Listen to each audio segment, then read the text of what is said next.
Desfortunadamente, Giulio Meotti, que es el otro relator de Italia, no puede estar aquí, pero tenemos relatores que son muy importantes y entonces creo que podemos empezar con la relación de Francisco Serrano Osella.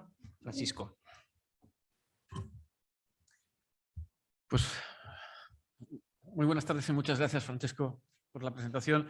Tengo que advertirles que estaba aterrizando, creo que ha sido el martes, de Puerto Rico, y recibí la llamada de mi querido amigo Helio Gallego diciendo: mira, hay un ponente en la mesa que tiene el COVID, por lo tanto, si no te importa, esto es un favor de amigo, y yo a Helio, como no le puedo negar nada, por muchas razones, he aceptado esta propuesta. Y da la casualidad que, si no mal recuerdo, esta mesa se titula La batalla cultural y el compromiso cristiano. Llegaba yo de Puerto Rico, de un congreso de católicos y vida pública, donde después de mi intervención en una de las comidas, uno de los ponentes me calificó como: este es uno de los de la batalla cultural. En tono, entenderán ustedes, despectivo. Eso me preocupó, porque pensé, digo, ahora resulta que a los católicos nos van a calificar, ¿no? Nos van a clasificar, ¿no? Este es de la batalla cultural. No sé qué clasificaciones o cualificaciones se pueden utilizar para referirse a los que no son de la batalla cultural. No sé si del debate cultural, del diálogo cultural, del consenso cultural, del buenismo cultural, de la aceptación cultural, del buen rollismo cultural. No lo sé. Pero me empieza a preocupar esto de las identificaciones de los católicos en función de adjetivos o en función de estereotipos de esta naturaleza, ¿no? Primero, yo en esta batalla cultural no le he declarado la guerra a nadie. O sea, yo no he declarado la guerra. Habrán sido otros los que habrán declarado la guerra. Yo lo que tengo muy claro como cristiano y como lector del Evangelio y como seguidor de Jesucristo es cuáles son las luchas que tenemos los cristianos. De esto hablaré luego, porque anticiparé que respecto al compromiso cristiano en la batalla cultural, uno de los problemas que tenemos es que no creo que tengamos claro, empezamos a no tener claro, o por primera vez en la historia, o no sé en qué momento de la historia, conceptos claves como el concepto de pecado y como el concepto de gracia, o como el concepto de mundo, que son los que articulan nuestra batalla de carácter histórico.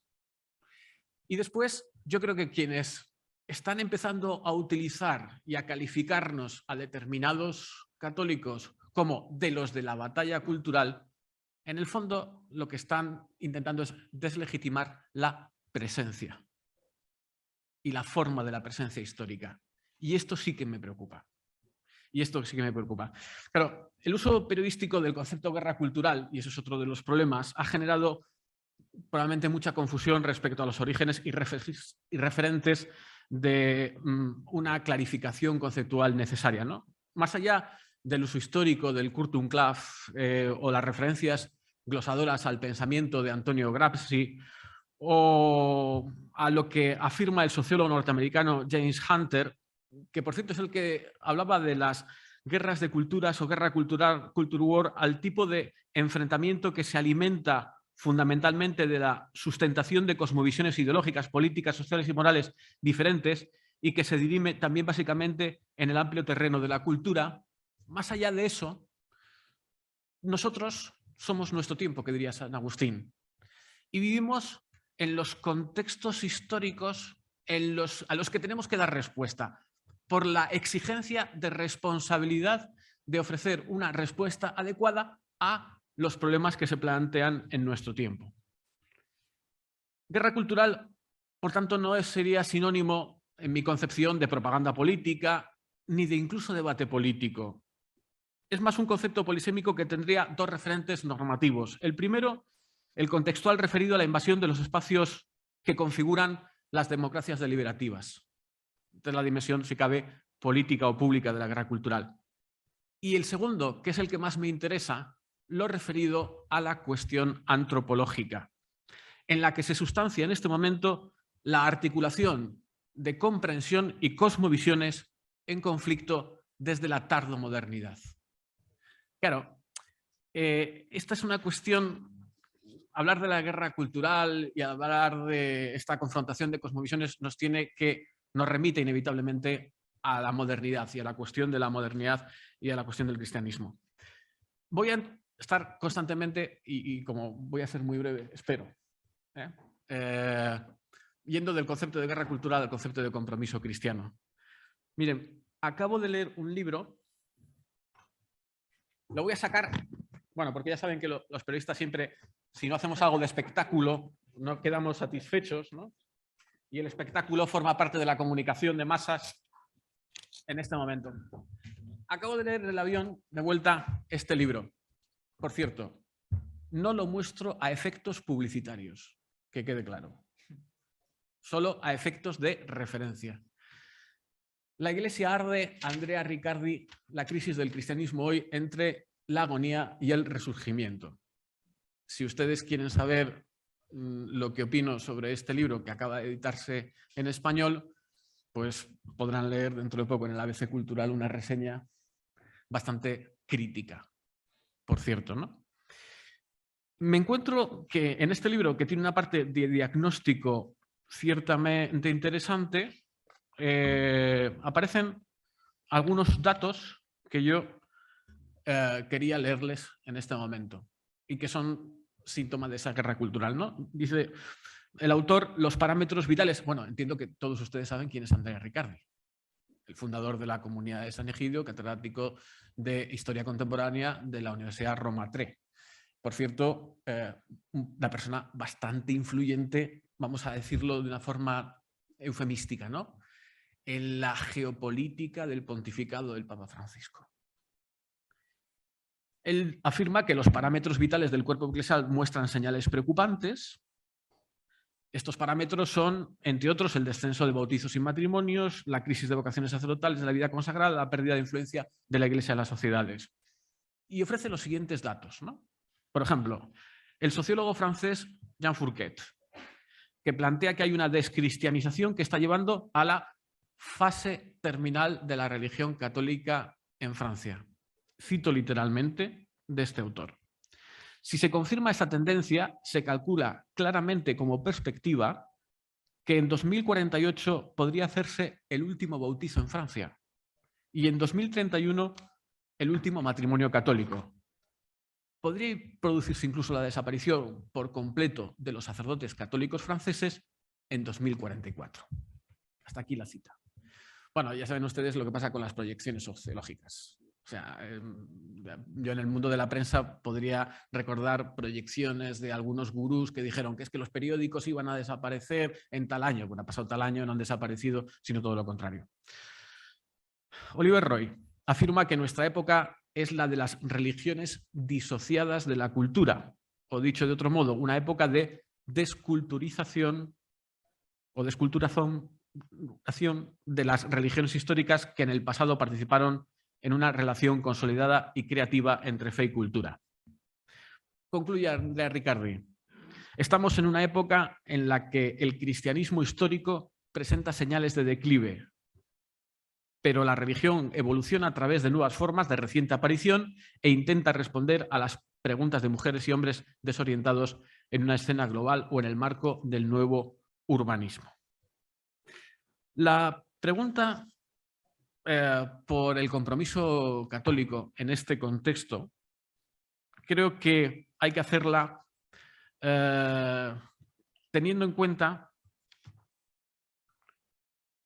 una cuestión que no sé si está del todo resuelta, al menos en la práctica. Sí que me parecía que estaba resuelta en la teoría inmediatamente antes del Vaticano II y después del Vaticano II, que es la pregunta que planteó Harnack, que se ha citado en la conferencia anterior, sobre la esencia del cristianismo. O sea, creo que no se puede dar una respuesta adecuada a la cuestión del compromiso cristiano en este cambio del contexto cultural, e incluso afirmaría que dando una respuesta adecuada a la pregunta por la esencia del cristianismo en este cambio de contexto cultural, estamos ofreciendo los parámetros adecuados para articular el compromiso cristiano.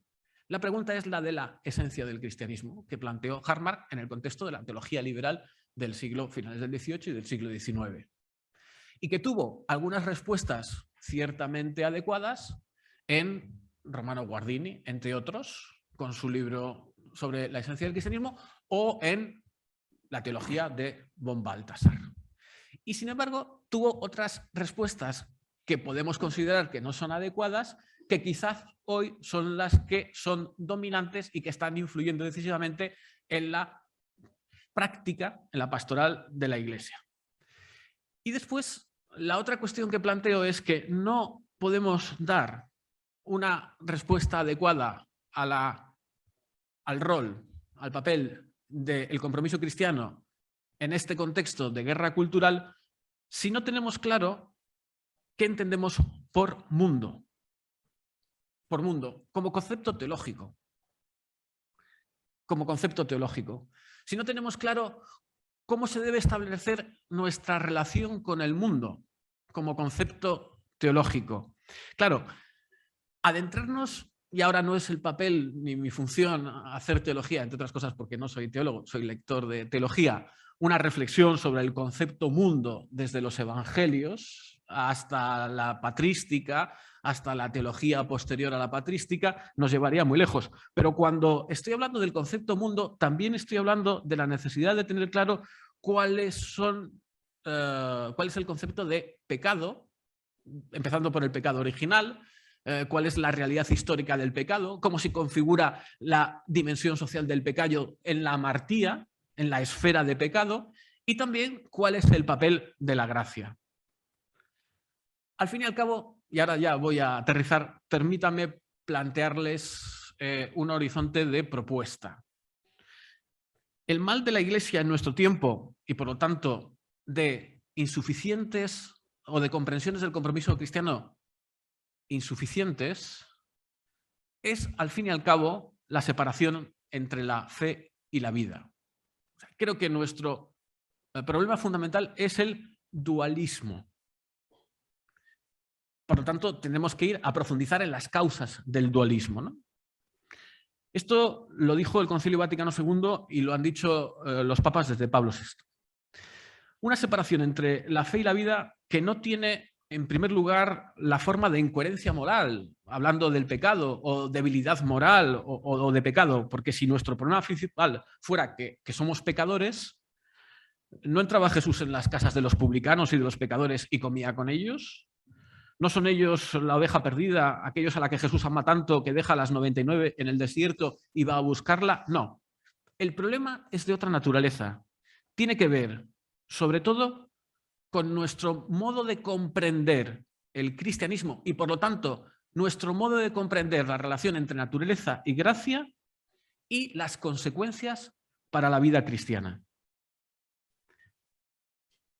Vamos a hablar de ese dualismo que genera determinados fenómenos eclesiales o determinados fenómenos pastorales o determinados fenómenos en lo que se denomina el compromiso cristiano.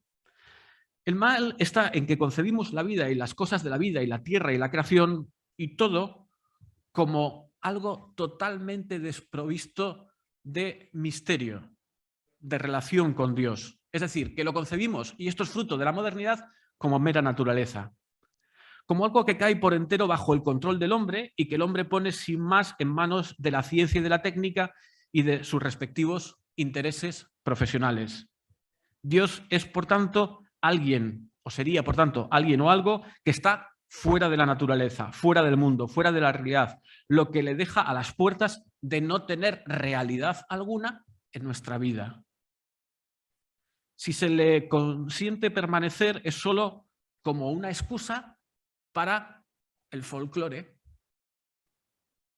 las creencias, el hecho religioso, el fenómeno religioso y como sucedáneo moral, es decir, fábrica de valores, que por cierto nunca se definen como precisión, un cierto amor a la libertad, una cierta bondad, una cierta solidaridad, un cierto sentido vago de la justicia y de la compasión. Es más, los cristianos podemos entregarnos a la cuestión de los pobres, que yo no digo que no haya que entregarnos a la cuestión de los pobres como objeto prioritario, porque somos capaces de articular una respuesta en la naturaleza, desde la naturaleza de lo social. Y entonces la sociología entra a jugar parte en este proceso. Este mal, insisto, se llama dualismo. El dualismo consiste en aceptar que el hombre tiene dos fines, uno en este mundo y otro en el otro. El fin de este mundo puede llamarse, si se quiere, felicidad. Es natural y se alcanza mediante la razón y con las energías del hombre. Es decir, se alcanza con el recurso a la ciencia, a la técnica y en el ámbito de lo social, a la sociología.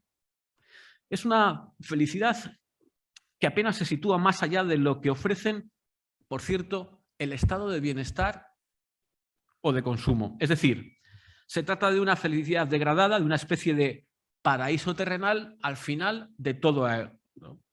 Es lo que el hombre solo y encerrado en el horizonte de este mundo puede llegar a producir e incluso a desear. Probablemente a ese paraíso consiguen llegar solo unos pocos y los que llegan, al estilo de Ciudadano Kane, llegan a costa de todo y de todos y a costa también de sí mismos, como estamos viendo. Y para los demás es un valle de lágrimas. El fin del otro mundo, en cambio, en esta dicotomía es sobrenatural, ¿no? Es la visión y el goce de Dios. Pero ese fin solo sale a la luz después de una especie de triple salto mortal, por el que Dios, un poco arbitrariamente, saca a algunos hombres de la oscuridad de este valle y los coloca en una maravillosa terraza del piso de arriba. Desde allí se ve el horizonte espléndido de Dios, la santidad, las virtudes sobrenaturales, la fe, la esperanza y la caridad. Ese horizonte tendría retablos dorados y estaría lleno de angelitos que juegan y de santos que miran arrobados hacia el cielo. Y sin embargo, ese fin sobrenatural también lo alcanzaría el hombre una vez que ha sido dado el salto mediante determinadas obras que ha de hacer él mismo. Habría incluso devociones que aseguran la consecución de ese fin sobrenatural con más o menos trabajo. En último término, al menos en las versiones vulgarizadas de ese dualismo, hasta la santidad es una obra de los hombres. Bueno, este diagnóstico construye el armazón de ese dualismo que ha terminado, a mi modo de ver, por emponzoñar la Iglesia y que ha roto la experiencia cristiana de Dios y la experiencia de la humanidad, de lo humano. Por tanto, este dualismo ha roto la estética, la ética y el logos. Y ha seguido multiplicando sin cesar las fragmentaciones y las divisiones, incluso de la razón, incluso de la inteligencia. Bueno, las inteligencias múltiples, ¿no? Bien, ha afectado incluso a las virtudes teologales este dualismo, ¿no? Entonces, la fe que se transformaba en creencia, en un conjunto de nociones o ideas sobre Dios, el hombre y el mundo, la esperanza que se transformaba en un optimismo o en el mito del progreso, y la caridad cristiana que se transformaba por fruto de este dualismo en solidaridad minimalista. El problema consiste en que casi desde los orígenes de la modernidad, pero de forma explícita en la Ilustración, el cristianismo vive, y casi por primera vez desde sus comienzos en el mundo helenístico, en el marco de una cultura que no es cristiana y que cada vez más abarca el mundo entero. Esta cultura se muestra a sí misma cada vez con más claridad y con más crudeza como no cristiana e incluso en determinados países como anticristiana. La diferencia fundamental con el cristianismo de los primeros siglos es que la cultura secular de hoy cree conocer al cristianismo y, de hecho, conoce un cristianismo que está deformado. Y este es un horizonte que tenemos que tener en cuenta en esto que denominamos la guerra cultural. Es decir, quienes están en la interlocución con nosotros creen conocer cómo somos nosotros cristianos y lo que conocen es el dualismo cristiano. Por lo tanto, sería bueno, como conclusión, y como ya me he alargado mucho voy a dejarlo aquí, que nosotros intentáramos, con la ayuda de la gracia, por cierto, un concepto del que no he hablado mucho porque me he movido en el terreno de la naturaleza, ofrecer un compromiso que rompiera con este dualismo y que hiciera ver en la sociedad que la comprensión que la sociedad tiene del cristianismo es la de un cristianismo deformado. Por ejemplo, quienes se han dedicado a hacer que el cristianismo, como efecto de la modernidad y también como efecto interno de determinadas teologías que han asumido los principios de la modernidad, asuman que el cristianismo es una mera moral. Muchos de los debates de esa supuesta guerra cultural en las que estamos algunos están viciados de raíz, porque se juegan en el terreno de quienes consideran que nuestra experiencia es primera y únicamente una experiencia ética, cuando, como me gusta recordar siempre, y este es un esfuerzo que tengo que hacer sistemáticamente para no olvidarlo, Benedicto XVI, en Deus Caritas Es, dijo que el cristianismo es un encuentro personal de cada uno de nosotros con una persona, con Jesucristo. Muchas gracias.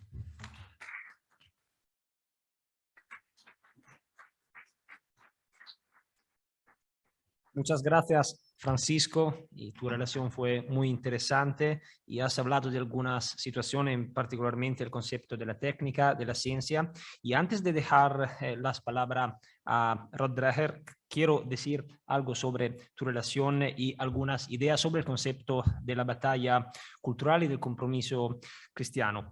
Cuando hablamos de cristianismo y de catolicismo, no nos referimos solo a una religión, sino a un conjunto de valores que caracterizan nuestra forma de ser, de vivir y nuestras tradiciones. En las últimas décadas, sin embargo, se ha producido en Europa un fenómeno de pérdida de nuestras raíces cristianas, que se desarrolla sobre todo a partir del 1968. Pero si tuviéramos que identificar el periodo histórico en que se origina este fenómeno, es sin duda el 1789, con la Revolución Francesa. Las consecuencias de la creciente secularización de Europa tampoco escapan a Italia y a España, que en los últimos años han vivido un proceso de cristianización que, si bien no es comparable con el que ha ocurrido en otras naciones europeas, como por ejemplo Alemania, Bélgica o Francia, sin embargo es grave y no parece parar. Se considera erróneamente que la secularización es un fenómeno que solo afecta al ámbito religioso, cuando en realidad es mucho más profundo y cambia todo el sistema de nuestra sociedad. La aportación del cristianismo a nuestra forma de ser europeo es más profunda de lo que muchos compatriotas italianos, pero también españoles, están dispuestos a admitir, y que ha moldeado la personalidad de cada uno de nosotros. Olvidar o anular nuestras raíces cristianas sería negar el sentido mismo de nuestra identidad.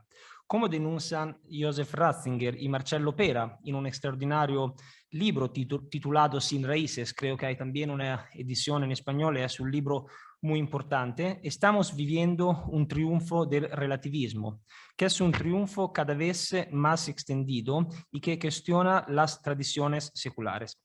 En esta situación, el cristianismo debería representar una barrera a la difusión de la ideología liberal y no es una casualidad que la Iglesia Católica esté siendo atacada desde varios puntos de vista, ya que es el último bastión de la corriente relativista en curso. Hoy las religiones tradicionales son sustituidas por nuevas religiones que adquieren un carácter dogmático y que por tanto no pueden ser cuestionadas. Francisco ha hablado antes del concepto de la técnica y de la tecnología. Pero en los últimos años la pandemia ha provocado la difusión de una nueva ideología que ha alcanzado todos los ámbitos de la sociedad, que es el concepto del cientifismo. Este movimiento surgió a la medida del siglo XIX y en las décadas posteriores a la Revolución Francesa. Y en nuestros días ha adquirido nuevas características debido al progreso de la tecnología. El científico considera la ciencia como la única forma válida de saber, superior a cualquier otro campo de conocimiento y basada en la racionalidad de tipo positivista. Con la pandemia hemos sido testigos de una singular paradoja. Los científicos se han convertido en todólogos que intervienen en cualquier ámbito de la sociedad, desde la política a la economía, al derecho y a la filosofía. La expresión, lo dice la ciencia, se ha convertido en nuestros días en un auténtico mantra. Y el cientifismo ha adquirido el carácter dogmático de una nueva religión incuestionable. Sin embargo, bastaría con admitir que la ciencia no es infalible y que también comete errores para generar una mayor confianza entre los ciudadanos.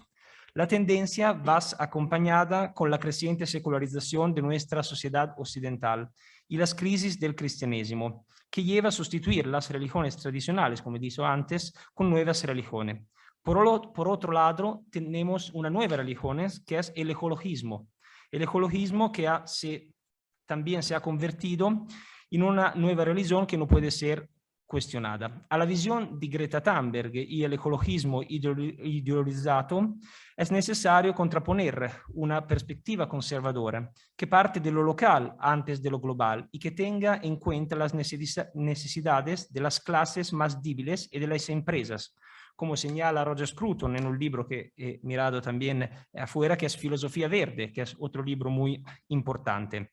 Todo esto también se cruza con el tema de la libertad religiosa. No faltaron propuestas y lamentos para introducir el Green Pass, también para entrar a las iglesias. La pandemia provocó la suspensión de los servicios religiosos en un momento en que, además de propios cuerpos, los fieles buscaban consuelo para sus almas. El caso más eclatante se registró en Quebec, donde el 20 de diciembre, pocos días antes de la Navidad, también entró en vigor la obligación de tener un Green Pass para acceder a los lugares de culto. A la entrada de las iglesias, esto sucedió en Quebec, además del certificado, pidieron un documento de identidad.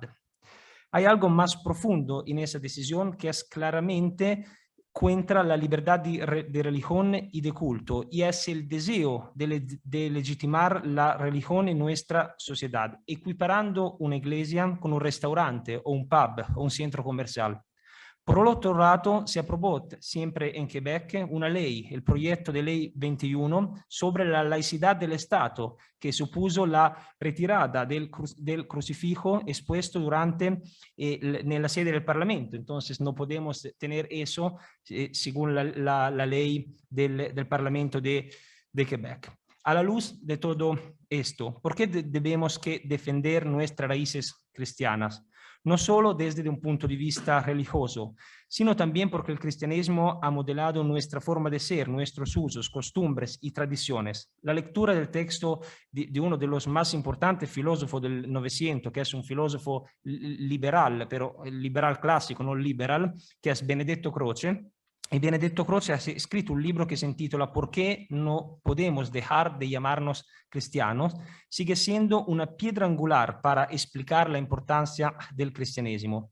Apoyar la secularización que se está produciendo en nuestra sociedad significa anular el sentido de comunidad representado por el cristianismo, favorendo una visión de la sociedad en que los individuos se encuentran cada vez más solos y alienados. Se trata de la voluntad de cancelar los órganos intermedios que actúan como intermediarios entre el Estado y la sociedad. Hoy tenemos el deber de hacer renacer el cristianismo y seguir un camino que no es solo cultural, sino político. El camino cultural nos lleva a la descubierta de una forma de ser católico y una mentalidad que es sintetizada por dos autores, un italiano y el otro español. El autor español es Juan Donoso Cortés y el autor italiano es Augusto del Noce. Juan Donoso Cortés, el famoso autor del Sage sobre el catolicismo, el liberalismo y el socialismo, critica las derivaciones del socialismo y del liberalismo y considera que la Revolución Francesa es el inicio de los problemas de la era moderna. Hoy creo que podemos identificar la crítica de Donoso Cortés en el mundo liberal y también en aquella que hoy llamamos la ideología woke que quiere anular, y creo que Rod después puede hablar mejor que yo de la ideología woke, que quiere anular las religiones tradicionales, en particular la religión católica. Y el mismo Augusto del Noce criticó en sus libros el concepto de ateísmo y criticó también en 1968 la pérdida de valores derivada de la secularización. Voy a terminar en 2 minutos. Una perspectiva cultural que debe recordarnos 2 hechos históricos. El primero es la Reconquista española, el segundo es la batalla de Lepanto en el 1571, liderada por la flota de Venecia, de la República de Venecia, con el León de San Marco. Italia y España son 2 naciones cuna del catolicismo y puedes realmente representar un renacimiento a partir de un conservadurismo de origen latino. Hoy tenemos que luchar por nuestra religión, luchar no con armas claramente, es una lucha metafórica, pero es también una lucha concreta. Y entre las diferentes almas del conservadurismo europeo son numerosos, pero hay muchos puntos en común del conservadurismo italiano y el conservadurismo español, la religión católica, pero hay también muchos conceptos que pueden, y podemos hablar del concepto de hispanidad y también de un concepto de italianidad. Sin embargo, las soluciones culturales no son suficientes, porque se necesitan también respuestas políticas, particularmente a la luz de la posición de la Unión Europea sobre los valores cristianos. Es emblemático el caso del documento que hemos descubierto en Italia con el periódico El Giornale sobre las directrices para una comunicación inclusiva de la comunicación europea, donde la comunicación europea nos ha dicho que no podemos utilizar el término Navidad, que no podemos utilizar los nombres María, Giovanni, Giuseppe, porque son nombres cristiano. Entonces creo que hoy es muy importante un reconocimiento de la Europa, un reconocimiento de la Unión Europea de las raíces cristianas comunes de Europa. Y también tenemos que reconocer y hablar del problema de los cristianos perseguidos con un reconocimiento de la cristianofobia. En el 2004, Papa Giovanni Paolo II insistió a la ONU a incluir en los documentos oficiales referencia a las manifestaciones fóbicas contra los cristianos, a lo que seguí una solicitud del Vaticano pidiendo posiciones fuertes contra el crecimiento de fenómenos cristianofóbicos. Una advertencia recibida por los sucesivos pontífices, también por Benedicto XVI. Cuando hablamos del concepto de cristianofobia, no se referimos solo a los incidentes de persecución contra los cristianos que tienen lugar fuera de las fronteras europeas, en particular en África o en el Medio Oriente, sino también a los crecientes hechos perturbadores dentro de las fronteras de los países de la Unión Europea. El caso de Francia creo que es el más emblemático, con símbolos religiosos cristianos vandalizados, iglesias quemadas, episodios de intolerancia hacia los católicos. Por eso, el tema de la cristianofobia debe ser central en las políticas comunitarias, tanto a través de programas de ayuda y solidaridad hacia los cristianos perseguidos en el mundo, como en la defensa de nuestros valores cristianos en Europa. Gracias.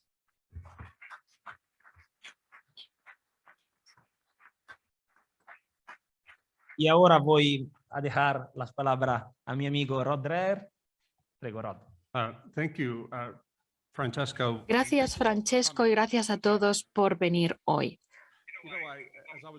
Estaba escuchando a estas 2 personas hablando y me acordé de un libro que se ha publicado recientemente, un historiador inglés que se llama Tom Holland. En inglés se llama The Minion. Y en el libro, Tom Holland habla de cómo el cristianismo creó el mundo occidental. No es creyente, pero habla francamente, de manera clara en el libro, sobre las cosas que le gusta como liberal laico de la civilización occidental, el hecho de que saliera del cristianismo, cómo tiene un nuevo respeto por el cristianismo y quiere defender el cristianismo incluso aunque él no sea cristiano, porque le gusta esta cultura. De la misma manera, hay un intelectual estadounidense muy controvertido, que es atea, lesbiana y muy combativa en sus llamamientos públicos. Yo la entrevisté hace unos años y Camille me dijo y odiaba, no le gustaba nada que el cristianismo estuviera decayendo en Estados Unidos. Y dije, bueno, esto es raro, tú eres ateísta, eres atea.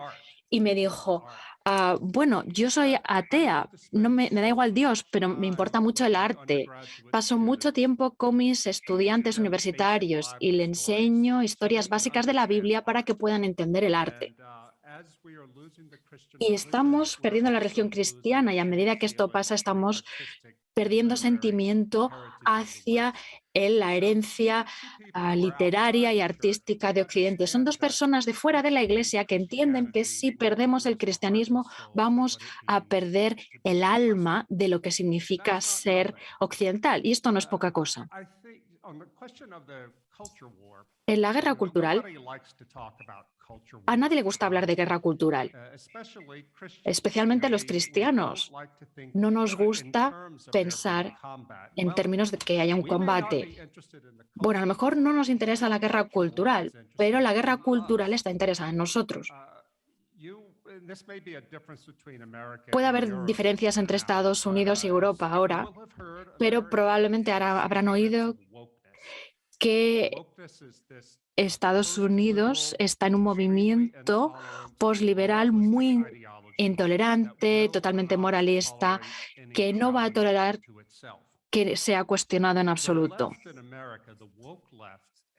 Los de la izquierda han abandonado el liberalismo a la antigua usanza y ahora creen en esta ideología progresista militante y ven cualquier resistencia a lo que exigen como una agresión. Por ejemplo, la semana pasada en Texas hubo un titular en un periódico que decía: los padres atacan a estudiantes transgénero. ¿Qué significa esto? Esto quiere decir que algunos padres decían: no queríamos que se enseñe ideología de género a nuestros hijos. Nosotros como padres queremos tener opinión en lo que se enseña a nuestros hijos. Y esta historia en los medios americanos siempre se cuenta de la misma manera. Los conservadores están atacando, los cristianos están atacando. Esto ya lleva pasando bastante tiempo y cualquier americano que esté aquí lo ha oído esto 1000 veces, pero funciona así porque la izquierda controla la narrativa en mi país. Los medios, las instituciones culturales, y ve resistencia a la narrativa, la resistencia a la narrativa como una agresión. Por ejemplo, tenemos la teoría sobre el racismo. Tenemos la ideología de género y después la teoría crítica con el racismo. Si rechazamos la teoría crítica con el racismo por cualquier motivo, incluso aunque la cuestiones, inmediatamente eres atacado por ser racista que está llevando a cabo una guerra cultural. ¿Por qué estos conservadores siempre llevan a cabo una guerra cultural? Esta es la narrativa, realmente ellos la creen y no podemos evitarlo.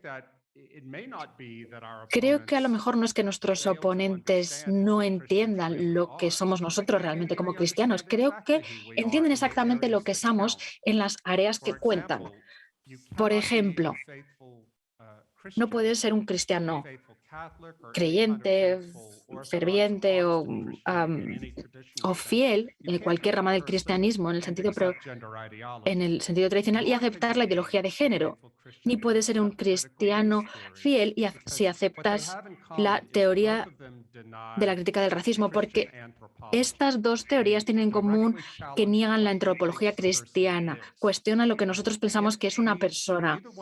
Y cualquiera de estas dos ideologías, la de género o de la crítica del racismo, si se hace con una institución, puede ser una universidad, un medio de comunicación, una iglesia, porque esto está pasando, eso desplazará a la antropología cristiana tradicional, nuestra idea de lo que es un hombre y una mujer. Ellos lo entienden, creo, los woke lo entienden, y por eso están luchando tanto para suprimir el cristianismo. Creo que muchos de nosotros queremos creer que podemos encontrar un punto medio con estas personas, podemos llegar a un acuerdo, si nos sentamos con ellos, hablamos con ellos de buenas maneras, van a ver que no somos tan malos y que podemos llegar a una manera de entendernos entre nosotros. Ojalá fuera posible. Creo que era posible cuando yo era más joven y el liberalismo clásico todavía era la ideología principal de la vida americana. Pero esos días se han acabado. Ya no nos toleran en absoluto.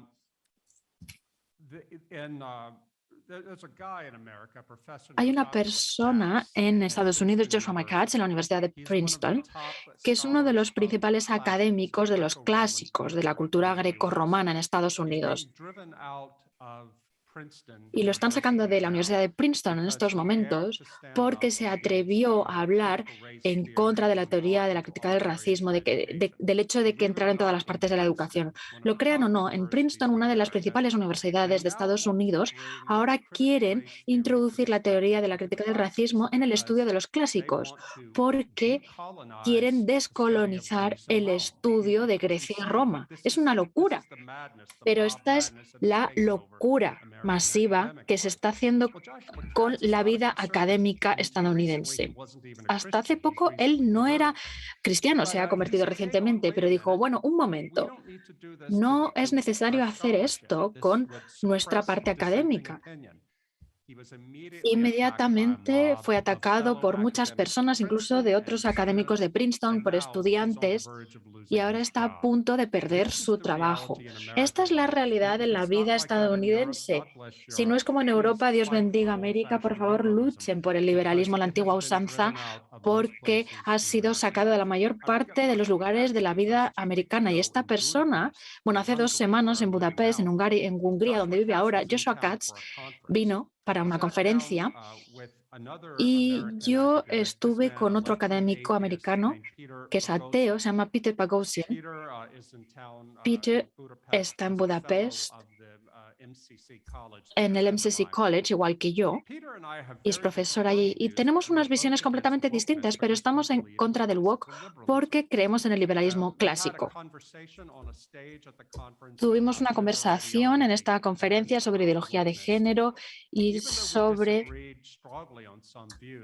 el woke. Y aunque estábamos en desacuerdo en muchas cosas, era una conversación normal. Cuando yo era estudiante, en los 80, era muy común este tipo de conversación. Estábamos en desacuerdo, pero nos tolerábamos unos a otros y vivíamos como amigos.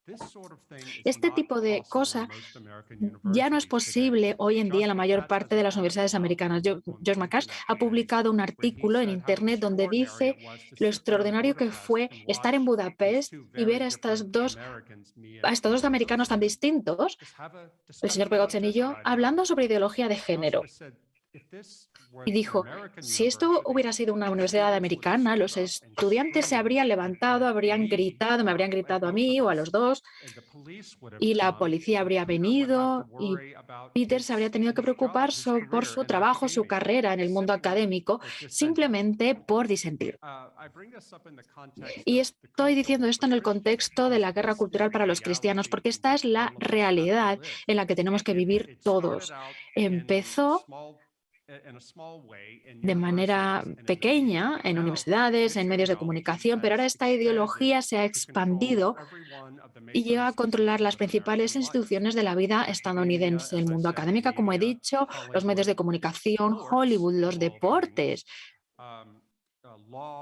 el derecho, la medicina, incluso el ejército estadounidense y la CIA. Si quieren reírse, vayan al canal de la CIA en YouTube y vean los anuncios de reclutamiento de la CIA. Y no estoy de broma, esto muestra cuánto ha penetrado esta ideología. Es una ideología totalitaria. ¿A qué me refiero con esto? Hace unos años, en Estados Unidos, empecé a oír a personas que habían venido a Estados Unidos de países comunistas, escapando de la vida soviética, y decían que las cosas que están viendo ahora en Estados Unidos les recuerdan a lo que dejaron atrás. Esto suena bastante extremo. No tenemos gulags, no tenemos policía secreta, tenemos libertad de expresión. ¿Cómo puede ser esto totalitario? Pero una vez que empecé a hablar con ellos más, empecé a ver a qué se referían. No es Stalin 2.0, pero sigue siendo totalitario. ¿Por qué? Porque en una sociedad totalitaria solo hay una ideología política que se permite y todas las cosas de la sociedad se politizan. En Estados Unidos, en estos momentos, seguimos teniendo libertad de expresión y todas las libertades constitucionales. No es algo que viene del Estado, en su mayor parte. Pero si todas las instituciones que dan forma a la vida cultural en la vida estadounidense, todos sus líderes caen en esta ideología, entonces el efecto es el mismo que si el Estado lo estuviera prohibiendo. Si ustedes, como profesores, como empresarios, periodistas, escritores, si no se les permite decir lo que piensan sin tener miedo a ser atacados por la gente, perder su trabajo o perder su empresa, sus amigos o su estatus, entonces, ¿cuál es la diferencia entre eso y un totalitarismo de libro? Podemos decir, bueno, por lo menos no tenemos gulags. Bueno, gracias a Dios. Por eso lo llamo totalitarismo blando. Y se basa en la compasión. Y creo que por eso muchos cristianos están cayendo en eso. Es un totalitarismo que dice que hay que construir una sociedad que respete a las víctimas por encima de todo. Y los deseos de las víctimas deben protegerse de palabras que les dañan. Bueno, todos debemos respetar a todo el mundo, pero para ser una persona libre y vivir en una sociedad libre, tienes que poder ser capaz de decir la verdad. Y en muchos lugares de hoy en Estados Unidos no se puede decir la verdad, porque te van a acusar de hacer daño a las víctimas, a los LGTBQ, a personas de color, etc. Y esto está pasando en algunas iglesias, no se puede decir la verdad. Es una gran amenaza al futuro del cristianismo, porque vamos a ver rápidamente que el cristianismo tradicional es el cristianismo que no se adapta a la teoría woke, que va a ser prohibido y los cristianos van a ser perseguidos por creer en lo que creemos. Yo no he sido el primero en decir esto. Las personas que crecieron con esto en el bloque soviético fueron los primeros que lo dijeron. Y yo creo ahora que tenían razón. Esta teoría woke está yendo tan rápido y está volviéndose tan grave que algunos cristianos estadounidenses no saben qué está pasando y quieren ignorarlo. Hablé con un sacerdote el año pasado, un sacerdote de parroquia, y le dije, padre, ¿qué está haciendo usted para preparar a su congregación, a las familias por la ideología de género? La ideología de género se ha extendido tanto y tan rápido en la vida americana que está en todos los colegios, en las guarderías, en la televisión para niños, incluso en las cajas para los cereales del desayuno de los niños. Y no es una broma, el año pasado, el mes del orgullo gay, hay unos cereales muy famosos que en la caja tienen sugerencias para que los niños practiquen distintos pronombres, experimenten con los pronombres. Los niños no pueden ni siquiera tomarse el desayuno sin este bombardeo ideológico. Y este sacerdote dijo, no hablamos de eso aquí, no queremos política en la iglesia. Y yo dije, bueno, estoy de acuerdo, la política no tiene lugar en la iglesia, pero esto no es política. Estas son enseñanzas cristianas básicas, hay que preparar a las personas para que mantengan la fe ante estos asaltos anticristianos. Este sacerdote solo veía como una guerra cultural y por lo tanto era político y por lo tanto no hablaba de ello. Esto es una locura. No podemos vivir de esta manera. La Iglesia tiene que tener la confianza en sí misma para proclamar aquello en lo que cree y para entender que es necesario proclamarlo. Y no solo proclamarlo, sino formar a su propia gente en la fe cristiana. Necesitamos mejor catequesis, pero no solo eso. También mejor práctica. Porque conocer la fe aquí no es suficiente. Tenemos que crear comunidades fuertes en las parroquias, en los colegios, en las familias, donde la fe no sea solo una serie de propuestas intelectuales, sino una forma de vida. Y también tenemos que aprender cómo sufrir por la fe. En mi libro, Vivir sin mentiras, fui a los países del este e entrevisté a cristianos que se quedaron allí y vivir una vida cristiana bajo persecución comunista. Quería saber de ellos cómo nos podíamos preparar para lo que venía hacia nosotros. Y la lección más importante que me dieron fue que las personas en Occidente tienen que prepararse para sufrir. Esto quiere decir que los cristianos en Occidente tienen que redescubrir la importancia del sufrimiento por Cristo.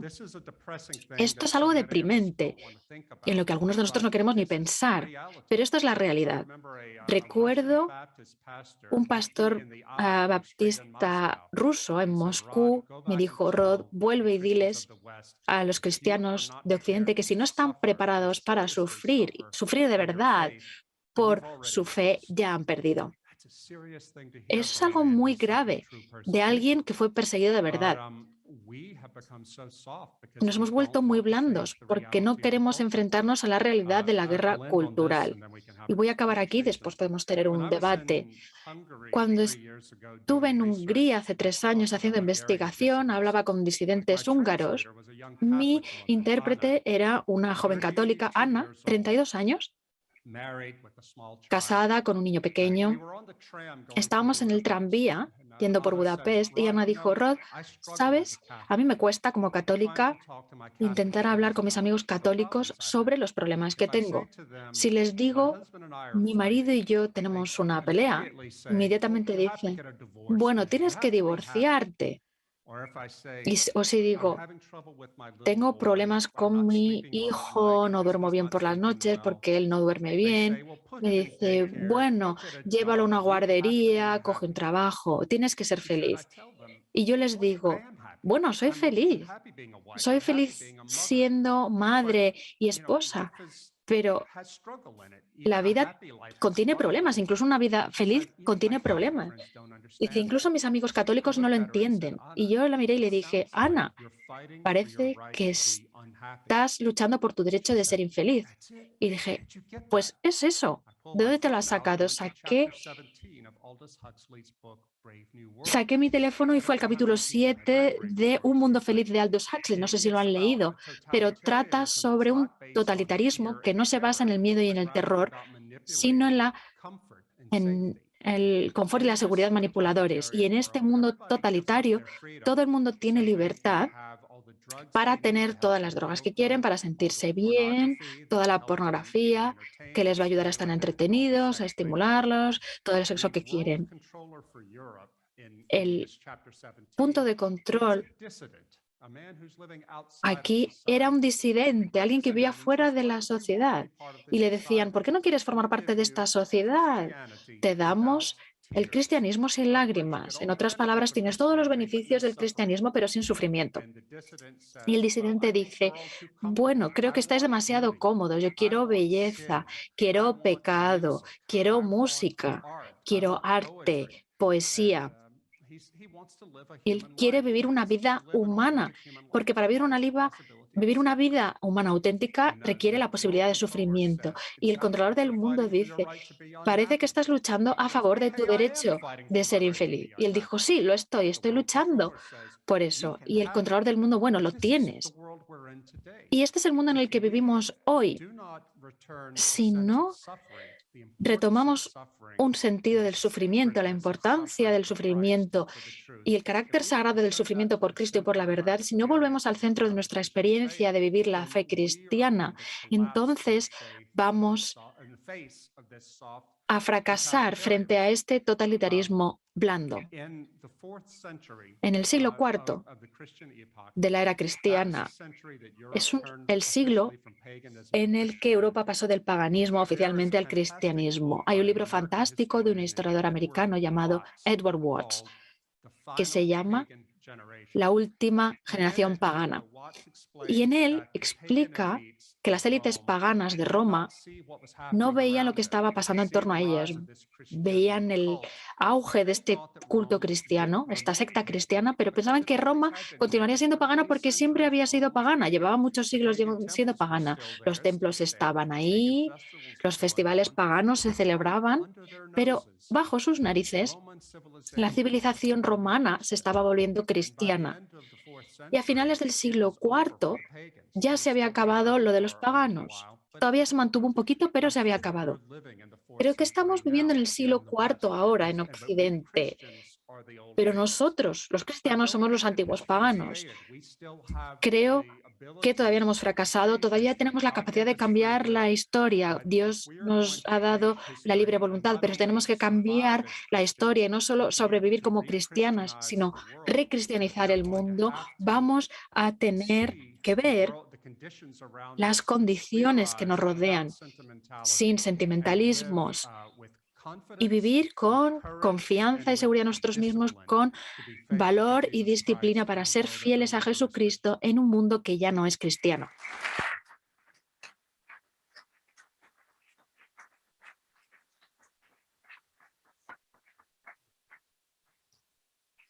Muchas gracias, Rod. Lo que has dicho es realmente muy interesante y también lo que es increíble es que esa ideología es una ideología cerca de los niños, que empieza cuando los niños tienen 5 años, 10 años, y es una ideología que empieza en la escuela.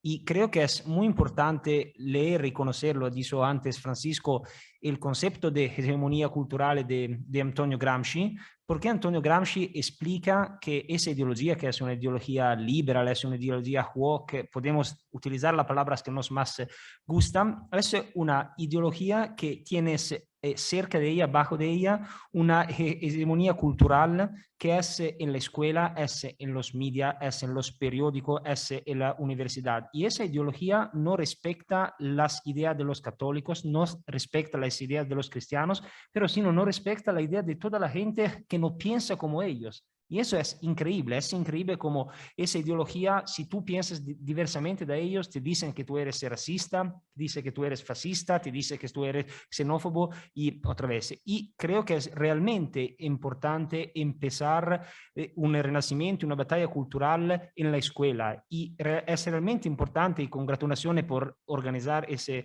manifestaciones, esos convenios en una universidad, porque el rol de la escuela y de la universidad es realmente importante. Pero no sé si algunos tienes algunas preguntas. Okay, empezamos aquí, 1, 2 y 3.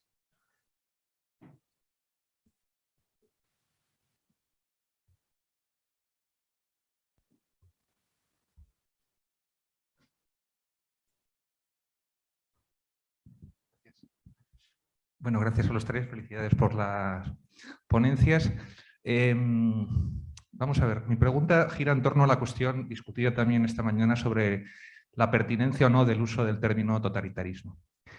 Para empezar, quiero felicitar a Rod por su llamamiento a la búsqueda no de la felicidad, sino de la infelicidad. Habría que cambiar la Constitución americana para empezar a plantearlo en esos términos. Pero me parece muy importante, ¿cómo decirlo?, entender bien, no tanto desde el punto de vista conceptual, sino desde el punto de vista estratégico, entender bien frente a qué tipo de enemigo, y voy a utilizar una palabra evidentemente muy política, frente a qué tipo de enemigo estamos luchando. Porque es fundamental en una batalla cultural saber a qué tipo de ejército y con qué tipo de armas tenemos que responder. Entiendo perfectamente lo que dice Rod, y estoy muy de acuerdo en que de utilizar el término totalitarismo, indudablemente ese totalitarismo sería no el de Orwell, sino el de Huxley. Y eso me parece una buena aproximación a la cuestión. ¿Por qué digo esto? La analogía con el sistema totalitario comunista, esta experiencia de algunos, víctimas de la persecución comunista en Europa del Este, aplicar esto a nuestro contexto, y aquí me acerco más a lo que decía Chantal esta mañana, tiene un riesgo. Y es que las armas que se utilizaron entonces implicaban la cárcel, la violencia, el exilio. Nosotros no nos enfrentamos a esto realmente, nos enfrentamos a otro tipo de armas, la vergüenza, la ridiculización, la exclusión del debate público.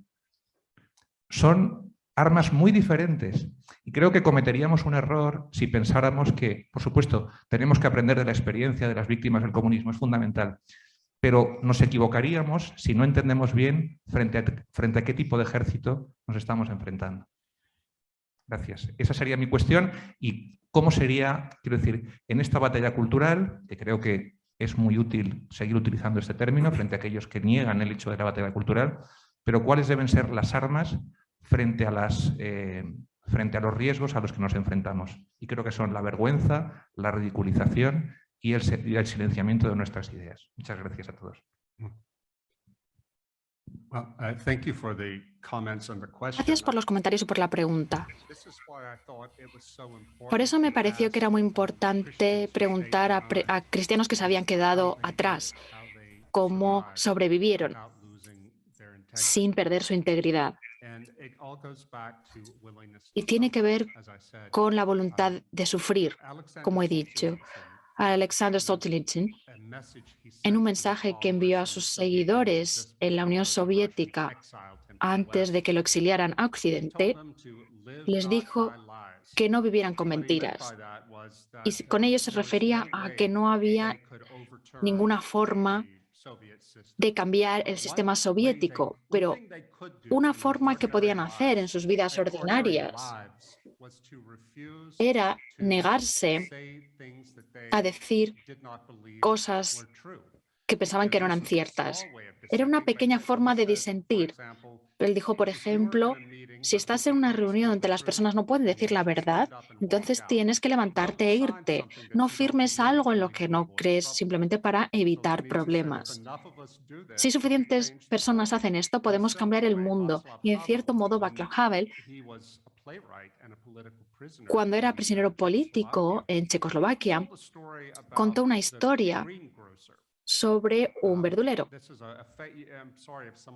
No sé si algunos lo saben, pero es una historia muy importante. Es un mito, una fábula que se inventó. Dijo, imaginemos que somos el propietario de una tienda de verduras en una ciudad comunista. Tienes el escaparate con un cartel que dice Trabajadores del Mundo Unidos. Todas las tiendas de la ciudad lo tienen, nadie se lo cree, pero todos lo ponen para evitar problemas. Un día, este verdulero quita el cartel y dijo, estoy harto de contar esta mentira. ¿Qué le pasa? Bueno, la policía secreta llega, lo arrestan, se quedan con su negocio y ahora tiene que limpiar retretes. Sus hijos pierden privilegios, no pueden ir a universidades, etc. Y él ha perdido su vida, ha pagado un precio significativo, pero ¿qué ha ganado? Ha salvado su honor y también ha mostrado al mundo que lo rodea que es posible vivir conforme a la verdad si estás dispuesto a sufrir por ello. Y si suficientes personas lo creen, entonces las mentiras que este sistema del totalitarismo que ha creado colapsará. Y creo que hay una lección que aprender aquí para nosotros a medida que nos enfrentamos a este nuevo sistema. Si estamos dispuestos a sacrificar posiciones o puestos como estar en la Universidad de Princeton por la verdad, se va a pagar un precio de verdad. Esta persona de la que he hablado lo echaron de la universidad, pero ha demostrado que es posible supervivir, porque no nos mandan al Gulag. Es la ruina profesional, pero no es lo peor que te puede pasar en el mundo. Lo peor que te puede pasar es decir una mentira porque tienes miedo a sufrir. Y creo que esta es la lección más importante que podemos aprender cuando nos enfrentamos a este totalitarismo. No sé, en segundo lugar, no sé cuánto tiempo va a ser blando. He visto en Canadá recientemente, el gobierno canadiense utiliza una ley para embargar las cuentas bancarias de los camioneros que estaban manifestándose, incluso la gente que se manifestaba con ellos. Esto lo han tomado de la China comunista y creo que en los próximos años vamos a ver esta estrategia que se va a utilizar contra gente que disienta de la ideología woke, de la ideología que controla las instituciones estadounidenses, quizá en Europa también. Entonces, las personas que disientan se van a ver forzados a ver cómo se van a ganar la vida si no pueden ganar dinero. Y esto es algo de lo que tenemos que ser conscientes y contra lo que tenemos que luchar. Si estás en América del Norte en estos momentos, vas a ver que los disidentes son señalados como amenazas al orden público, quizá terroristas domésticos, cosas así. Y es aterrador este tipo de lenguaje. Pero la experiencia de las personas que vivieron el comunismo soviético nos pueden preparar para la forma de usar el lenguaje para permitir a una parte de la sociedad a que gane poder sobre los demás. Tenemos que tener una idea muy clara ahora mismo, y es que la izquierda progresista ya no es liberal, no ve el terreno público como neutro. Se ve en mi profesión, en el periodismo. Cuando llegué al sector, en el 89, todo el mundo sabía que el periodista era una profesión liberal. Yo era liberal en ese momento, pero era un liberalismo respetable, que podía creer en la justicia, en contar ambas partes de la historia. Era un enfoque, un acercamiento a la verdad, sabiendo que nunca la íbamos a tener toda, pero podíamos acercarnos. Y eso ya se ha acabado. El periodismo en la antigua usanza se está expulsando, está siendo expulsado por esta nueva camarilla de periodistas jacobinos, extremistas, que piensan que está entrando el mal. Voy a dar un ejemplo. Cuando ya estaba en el consejo editorial de The New Yorker, hablaba con un compañero más joven sobre el debate del matrimonio gay que se seguía debatiendo en esos momentos en Estados Unidos. Y le dije, ¿no piensan que nuestro periódico está tratando a los cristianos de manera injusta? Nunca les damos una plataforma para expresarse. Y mi compañero dijo, bueno, por supuesto no, porque eso es el mal. Y le dije, bueno, ¿a qué te refieres? Dije, si estuviéramos en este periódico durante la lucha por los derechos de los negros, ¿no pensabas que tenemos una responsabilidad como... ¿Pensarías que tenemos la responsabilidad como periodistas de dar la palabra también al Ku Klux Klan? Y realmente pensaba que la Iglesia católica, la Iglesia protestante eran el equivalente del Ku Klux Klan. No podía verlo de una manera distinta. Y esta es una visión muy extendida en los periodistas de su generación, y por eso los liberales a la antigua usanza están siendo apartados. Así que tenemos que despertarnos y darnos cuenta de que no vivimos en el mismo mundo en el que las personas de nuestra edad crecieron. Es un mundo distinto. Ha cambiado ideológicamente y no tienen intereses en ser justos con nosotros, en encontrar una manera de vivir juntos en paz. Quieren ver nuestra derrota y nuestra ruina. ¿Están de acuerdo?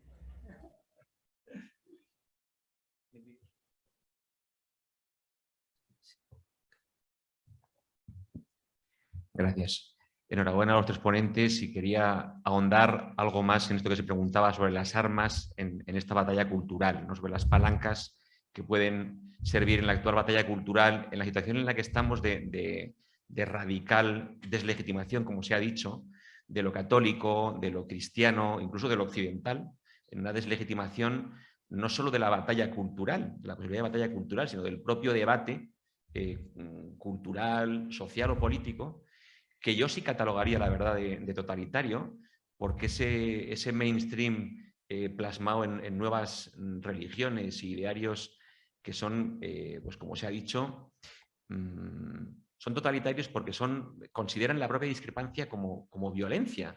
Es decir, cuando Rotherham estaba diciendo I'm not kidding you, explicando situaciones que se dan en Estados Unidos, en América, las estamos viviendo exactamente iguales aquí.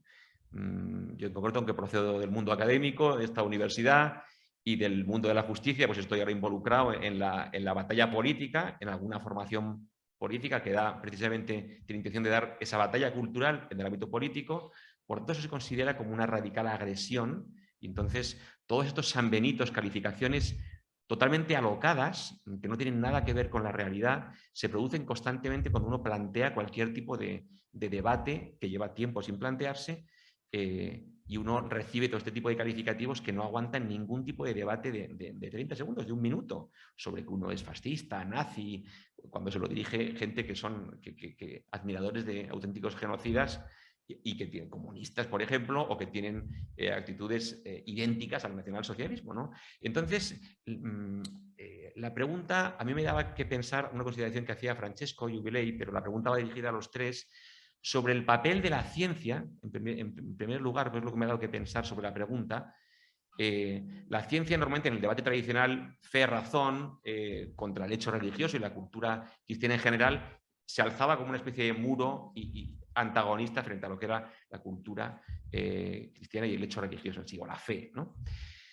Pero a día de hoy lo que quería plantear es si no es más útil, yo lo suelo defender, pero querría saber la opinión de los ponentes sobre si, siendo ese mainstream, esas nuevas religiones tan antipáticas, tan totalitarias, tan contrarias, si no es más útil también a día de hoy defender el papel incluso, por ejemplo, de la ciencia, en la medida en que en el debate histórico los hechos, la verdad, se consideran un ataque y no son planteables, en la medida en que la prueba en la justicia, en el proceso judicial, también es una especie de amenaza y es algo que siempre es un complot, una justicia con un sesgo patriarcal, y siempre es un ataque en un mundo en el que la propia ciencia es también un enemigo. O sea, los datos son un enemigo no se pueden plantear en un debate social, político.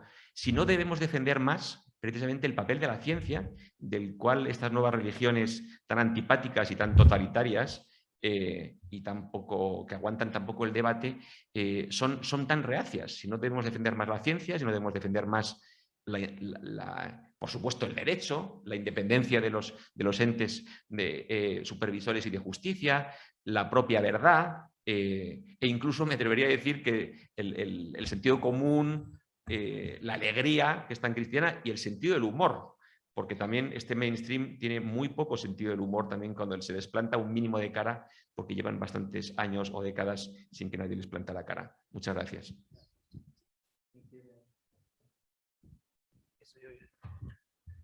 No, muchas gracias por tu pregunta. El concepto de la ciencia es bastante increíble y lo que pasó en los últimos 2 años con la pandemia es que tenemos dos conceptos.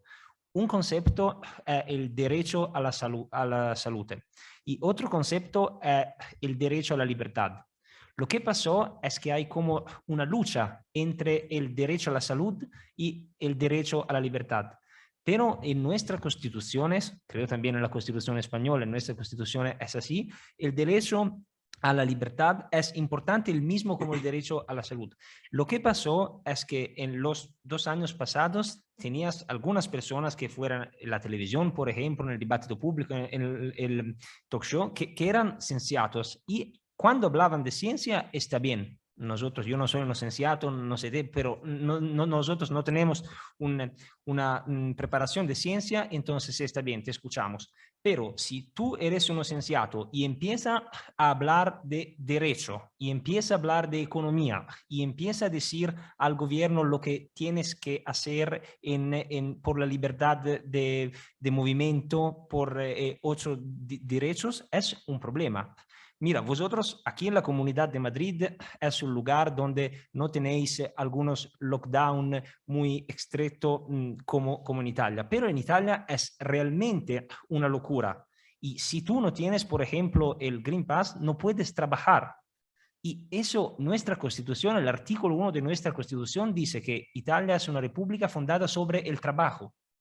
Pero en el mismo tiempo, si tú no tienes un documento que no es el documento de identidad, pero es como un QR code, lo que es, no puedes trabajar. Y eso es un problema. Y nosotros estamos por 2 años en un estado de emergencia. Y estamos en un estado de emergencia por la pandemia. ¿Y sabes qué pasó 2 días antes? Que el estado de emergencia está prorrogado antes el final de ese año por la guerra en Ucrania, entre Rusia y Ucrania. Pero Polonia, Hungría, Rumanía, que son cerca de Ucrania, no tienen el estado de emergencia. Nosotros continuamos a tener ese estado de emergencia, antes por la pandemia y ahora por la guerra. ¿El problema cuál es? El problema es que hay algunas libertades que los últimos 2 años hemos totalmente olvidado. Y la historia nos explica que cuando tú vas a cancelar algunas libertades, no sabes nunca cuándo esa libertad puedes regresar. Y eso es un problema muy, muy grande. Y eso no es totalitarismo, porque estamos en una democracia, está bien, pero toda la gente que tiene una visión diferente de esa línea han tenido algunos problemas también en la universidad, también en el trabajo y también en el debate público. Y toda la gente que decía, no somos de acuerdo con el estado de emergencia, no somos de acuerdo con el Green Pass, tenemos vacuna, pero no somos de acuerdo con eso, decía, no, pero tú eres Novax. Y uno dice, ¿cómo puedo ser Novax si tengo vacuna? Y es un problema muy grande porque es un problema de libertad. Y desafortunadamente creo que mi nación, entre las naciones más grandes de Europa, es la nación que ha hecho una política peor de esa manera y hemos realmente entendido qué significa perder algunas de nuestras libertades. Y creo que tenemos que pensar, porque ayer era la pandemia, hoy es la guerra, mañana no sabemos y hay siempre una excusa para tener los ciudadanos entre un estado de emergencia. Y esto no es un concepto de democracia. Perdona, Pablo. O sea, de tu pregunta, tu pregunta me ha hecho reflexionar sobre una cuestión, ¿no? Porque tú planteas el paradigma de la ciencia como modelo de comprensión y tú dices, vamos a utilizar digamos, lo que nos enseña la ciencia como forma de argumentación social. Lo que yo me pregunto es, ¿por qué nosotros ahora socialmente entendemos que las verdades científicas son las únicas que son viables en la sociedad? Esta es la cuestión que se puede plantear en este momento, ¿no? O sea, primero, tenemos un problema con la verdad. Yo estoy de acuerdo con Rod. Uno de los efectos fundamentales de este clima cultural en el que vivimos es la alergia natural. Cualquier profesor presente en la sala o cualquiera que tenga la experiencia educativa, sobre todo en determinados años, sabe lo difícil en este momento que es hacer entender a los alumnos el concepto de verdad. Es decir, porque da la impresión de que vivimos en 2 planos distintos, es decir, que no vivimos en la realidad. O sea, por lo tanto, esto no interpela y no nos interpela y no nos hace preguntarnos qué es la verdad de nuestra vida. Y después que en este mundo imaginario los medios de comunicación fundamentalmente y las industrias de la cultura y del espectáculo, que son las que están generando una apariencia de verdad de nuestra vida. Y hay un contraste abismal. Solo cuando una persona se enfrenta a su experiencia y la confrontas con su experiencia es cuando esta persona descubre que su vida, que la realidad es mucho más evidente y que tiene que enseñarle mucho más y que se sufre. Al fin y al cabo, en muchos de los debates morales que son fundamentalmente votivistas con los alumnos, solo entienden de lo que estás hablando cuando tienes que hacer referencia a su propia vida. Pero volviendo a tu cuestión del problema de la verdad, ¿no? O sea, ¿por qué socialmente se aceptan las verdades científicas? Y se aceptan las verdades científicas como dogma. Primero porque el modelo científico es un modelo positivista que tiene unos fundamentos y no sistemáticamente se nos ha habituado o no se nos ha introducido en la anémica de la crítica de los fundamentos del modelo científico, del modelo positivista. Y segundo, porque la evidencia de lo científico en el ámbito de lo social está determinada por la sociología.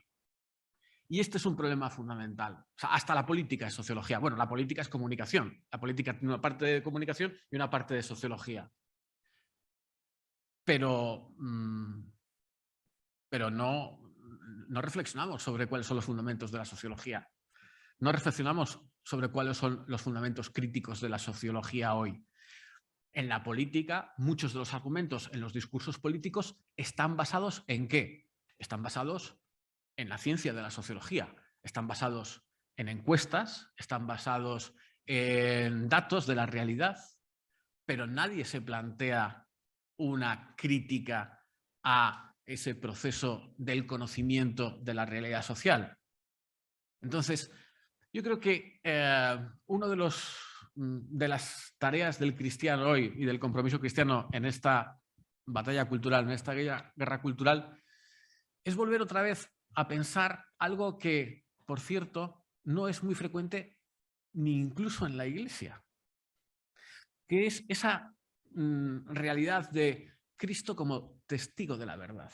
O sea, a mí me preocupa mucho que últimamente no oigo reflexionar, ni oigo teología, ni leo libros, ni me encuentro con teólogos que reflexionan sobre esta realidad básica del Evangelio de Jesucristo, testigo de la verdad.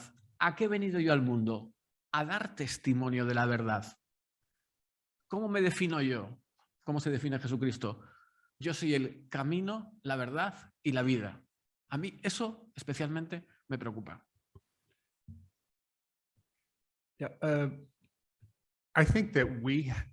Creo que en Occidente hemos perdido algo precioso en los últimos 3 años de COVID, 2-3 años de COVID, y es la autoridad de la ciencia.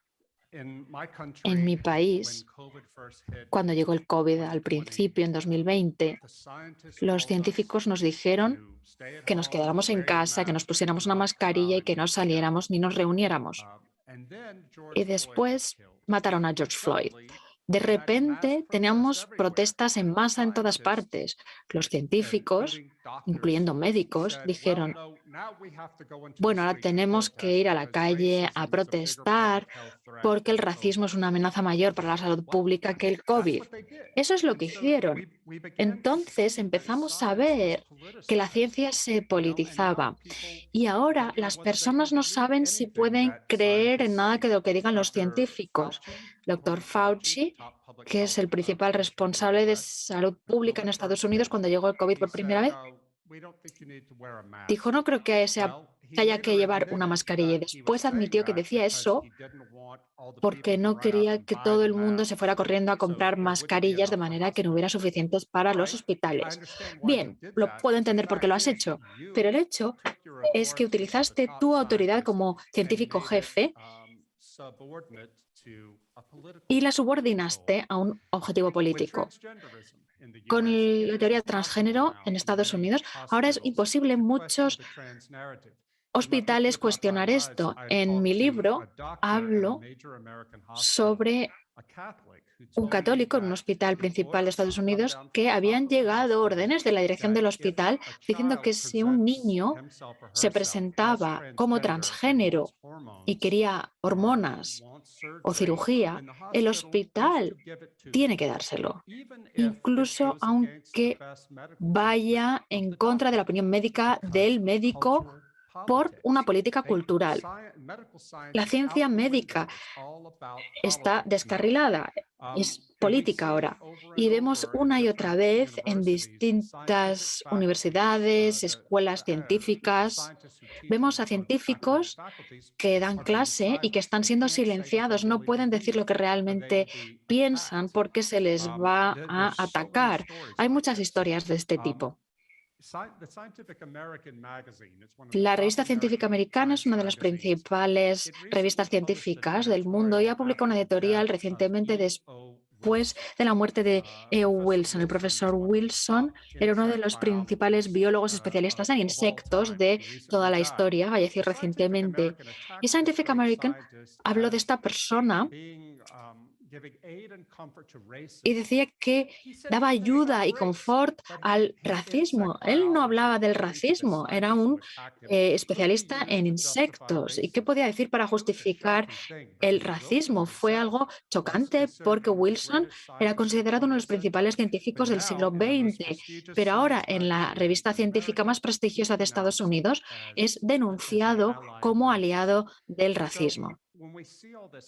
Cuando vemos que pasan todas estas cosas, cualquier persona sana con sentido común debe decir que no podemos aceptar como ciencia cualquier cosa que digan los científicos, porque tenemos que pensar en su posible motivación política o lo que no les permiten decir. Aquí llegamos a los campos tecnológicos también y siento que vamos a tener que vivir a través de una época donde se van a caer los puentes, se van a caer aviones porque no hayamos podido decir la verdad sobre cómo funciona el mundo material. No sé cómo parar esto, porque los científicos tienen mucho miedo. Muchos de ellos simplemente quieren hacer su trabajo, no quieren estar politizados. Pero la guerra cultural ha llegado hasta ellos y viene hacia ellos también desde otros científicos que han sido politizados. Ahora en algunos distritos escolares estadounidenses, y esto va a parecer una locura, pero estaban hablando del racismo de las matemáticas. Es racista decir que 2 más 2 es igual a 4, no estoy de broma. Y hay un plan de estudios inclusivo en matemáticas para hablar de las matemáticas de una manera más sensible hacia las personas de color. Y yo no puedo ver nada que pare esto. Has mencionado, Francisco, que el periodismo tiene la apariencia de la verdad. Cuando ha dicho que forma parte de un partido político que está intentando parar esto, no sé si es miembro de Vox o no, pero en Estados Unidos, siempre que se menciona el partido Vox en los periódicos o el partido de Víctor Orbán o el de Ley y Justicia en Polonia, siempre se les describe como extrema derecha. Entonces, si eres un estadounidense y no tienes más información, piensas que Vox está en las calles con botas militares con los nazis. Piensas en hooligans. Y es una mentira absoluta. Si la única manera que tienen los americanos de escuchar cosas de la política europea es a través de estos medios estadounidenses, bueno, no van a tener ni idea de lo que está pasando. Es la apariencia de la verdad que mencionabas. Y yo he estado en Hungría este mes pasado, estuve ahí en verano y vi por mí mismo que en Hungría, y también visité España, vi que la historia que cuentan los medios estadounidenses sobre la derecha en Europa está muy lejos de la verdad. Y me da miedo por mi sector. Y una última idea sobre esto. Hay un académico estadounidense, Mark Lilla, da clases en Columbia, en Nueva York. Es una persona de izquierda, sabe mucho de Francia, y en la revista intelectual más importante de la izquierda en Estados Unidos, New York Review of Books, publicó un largo informe sobre las nuevas corrientes de la derecha en Francia. Y fue y dijo que había un nuevo grupo que estaba apareciendo en Francia de jóvenes católicos. No eran del Frente Nacional, no eran de ese lado, y tampoco el tipo Sarkozy, François Fillon, no ese tipo de derecha. Eran algo distinto. Se llaman L'Enquête y Limite. Sus revistas son muy católicos, les preocupa el medio ambiente, etc. Y escribió un perfil muy interesante sobre estos nuevos líderes católicos emergentes. Y después, el siguiente mes, hubo una carta muy enfadada del corresponsal del Washington Post en París, que dijo: no me puedo creer que se haya impreso esto, están cubriendo a estos fascistas. No son fascistas, son mis amigos. Incluso me llevaron para hacer un tour de libro. Perdón, me advirtieron contra ellos cuando fui a promocionar mi libro en Francia.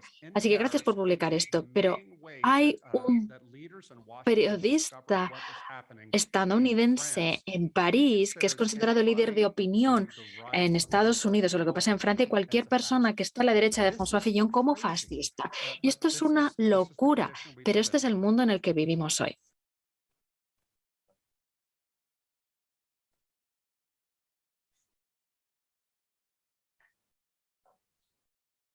I don't know. No sé qué hay antes.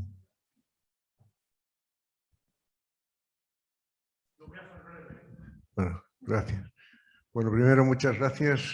Voy a procurar decirlo rápidamente. Yo me alegro mucho que una vez que ha transcurrido el 75% del Congreso, estamos llegando ya a hablar claramente de que estamos en una situación de guerra que nos han anunciado por lo menos en el año 1985 Laclau y Mouffe, su esposa, en un libro publicado en Inglaterra que se titulaba Hegemonía y Estrategia Socialista.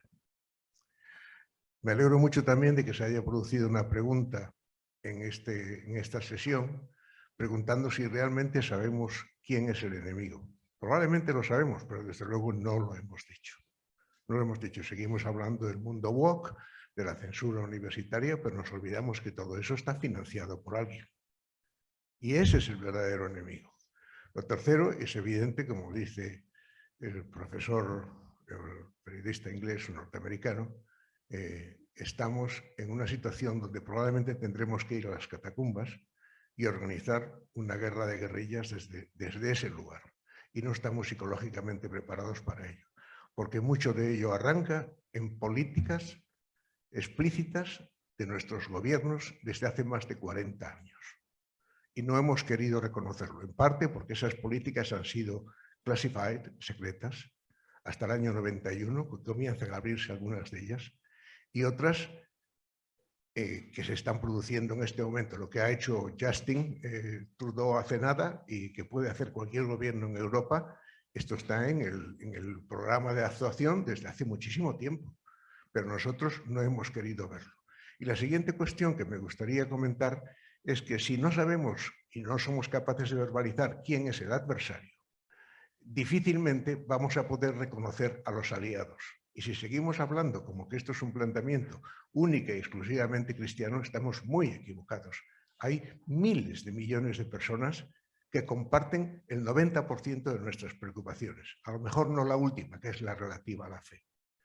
Pero tenemos aliados y tenemos toda la capacidad de comenzar esta respuesta. Muchísimas gracias, nada más.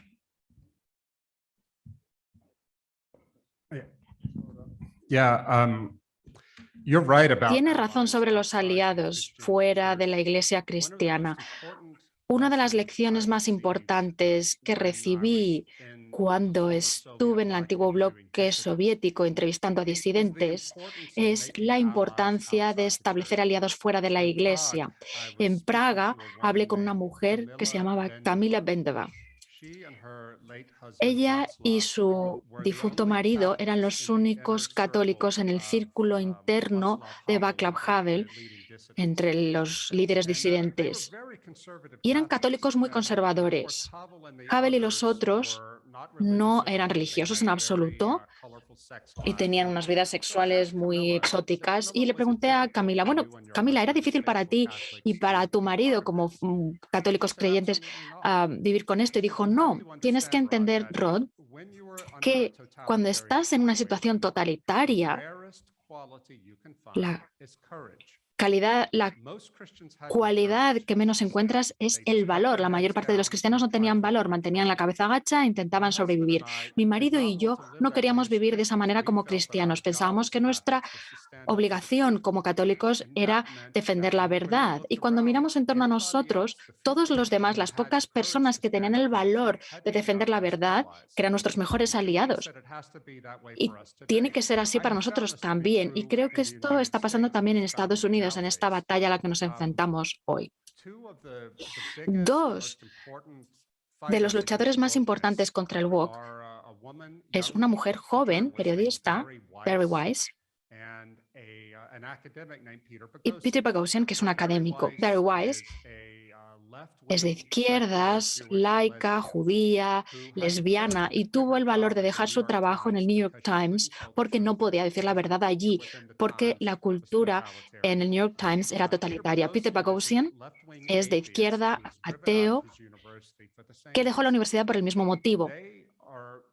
Son de las dos personas más valiosas que están luchando contra esta ideología liberal en Estados Unidos, y son mis amigos y son mis aliados. Larry me dijo el año pasado, Rod, si alguien me habría dicho hace 2 años que estaría en el mismo lado que Rodgers sobre algo, no lo habría creído. Y sin embargo, aquí estamos. Esta amenaza a la que nos enfrentamos juntos nos ha unido como aliados. En relación con la financiación, ¿quién paga por todo esto? Viene de ONGs, de personas muy ricas en Estados Unidos, la Fundación Gates, muchas fundaciones están pagando este tipo de cosas. Viene del Foro Económico Mundial. Tenemos que entender esto.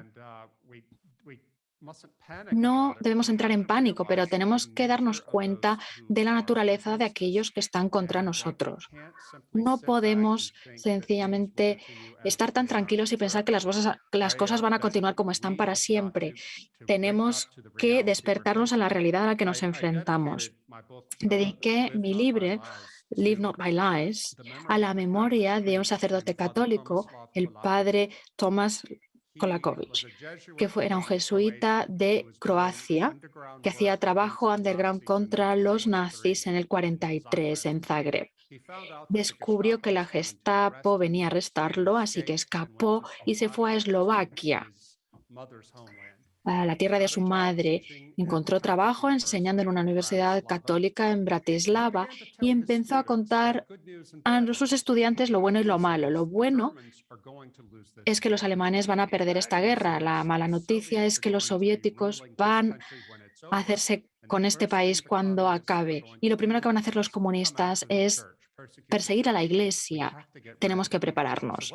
Y lo que hizo el padre Kolakovic es crear un pequeño grupo de estudiantes católicos comprometidos y algunos sacerdotes que les ayudaban y se reunían para hablar de lo que estaba pasando en su país, para debatir según los principios de la Iglesia y después decidir qué iban a hacer para prepararse.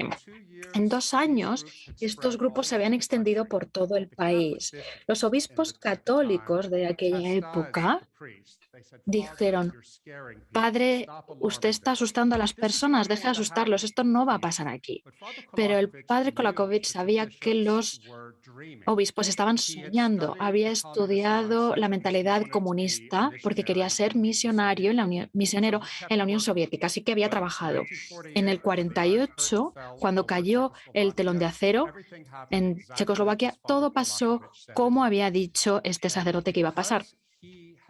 Como había tenido la visión de entender lo que estaba pasando y preparar a sus estudiantes, la Iglesia underground ya se habría formado.